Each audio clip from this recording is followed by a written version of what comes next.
আসসালামু আলাইকুম। আমি আজকে আসছি আমাদের এলাকায় একটা লালনের আখড়া ঘর। এই যে দেখেন লালনের আখড়া ঘর, এখানে প্রত্যেক বছর লালনের বার্ষিক অনুষ্ঠান হয়। অনুষ্ঠান খুব সুন্দর জায়গা হচ্ছে। এই যে আমার বড় ভাই, দুইজন একসাথে আসছে আর কি করতে আসছি।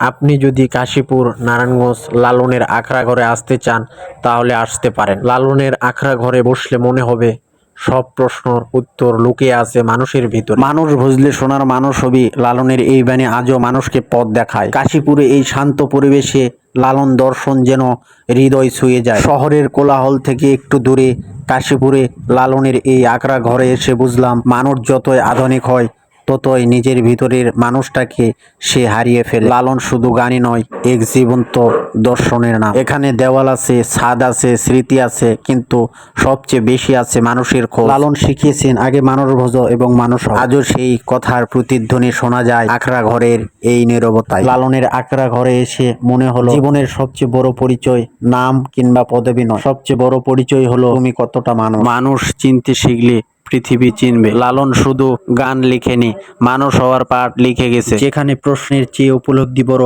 সেখানেই লালনের দর্শন। সমাজের দেওয়াল ভেঙে মানুষের কথা বলেছেন যিনি, তিনি হচ্ছে লালন। আখড়া ঘরটা ছোট, কিন্তু এখানে দর্শন আকাশের চেয়েও বড়, বলেছেন লালন। নিজেকে খুঁজতে গেলে যে পথ শেষ হয় না, শুরু হয় লালনের কাছে। জাতপাতের পৃথিবীতে মানুষ খোঁজার এক অন্তযাত্রা।